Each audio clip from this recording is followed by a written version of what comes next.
Exodus 23:1 says, "Thou shalt not raise a false report. Put not thine hand with the wicked to be an unrighteous witness." We talked about the first half of this verse in our previous About Jesus devotional and discussed the matter of fake news and propaganda, or as the text says, "Thou shalt not raise a false report."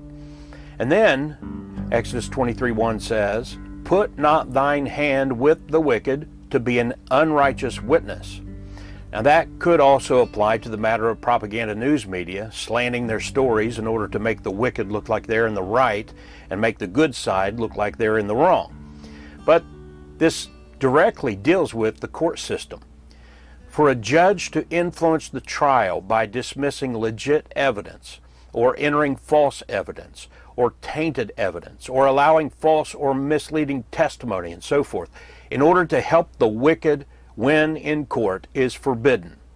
And that might seem obvious enough, but the Lord knows who he's dealing with in Genesis 6:5. "And God saw that the wickedness of man was great in the earth, and that every imagination of the thoughts of his heart was only evil continually."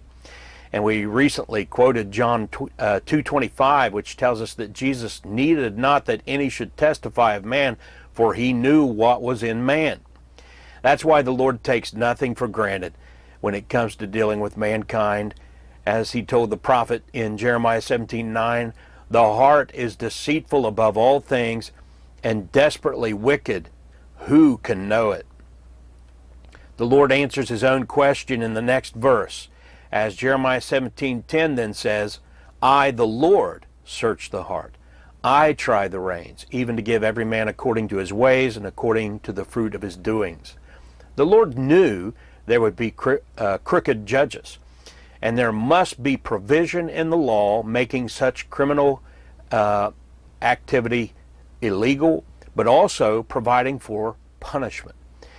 Fast forward to the 20th century, and the highest court in the land was stacked in the 50s and 60s with liberal and progressive judicial activists who lied and invented the right to murder unborn children.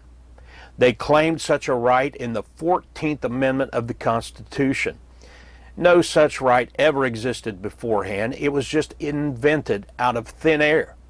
The 14th Amendment is too lengthy to take up and read here, but it was an amendment worded carefully to make sure that the children of slaves would be granted full citizenship and full rights under the Constitution in Section 1 of that amendment.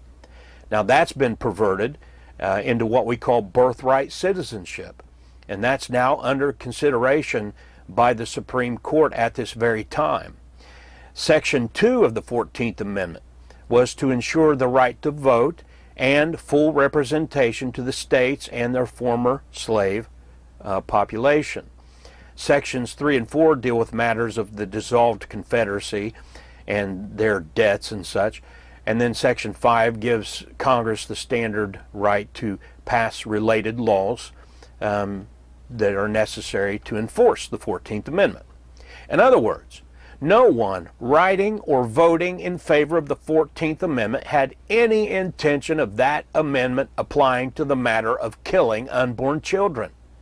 But these wicked judges, including Harry Blackmun, Warren Burger, William Douglas, William Brennan, Potter Stewart, Thurgood Marshall, and Lewis Powell Jr., all violated God's word that says, "Put not thine hand with the wicked to be an unrighteous witness." They're all a bunch of liars, and as far as I know, I think they're all in hell now. They knew good and well that they were bearing false witness and had joined their hands with the wicked to legalize the murder of unborn children. 64 million children died as a result under Roe V. Wade. The devastation to American society is only now starting to be experienced in earnest, and it will be the end of America as we know it. We're out of time, but I hope you give serious consideration to the damage done when wicked men put their hand with other wicked to be an unrighteous witness.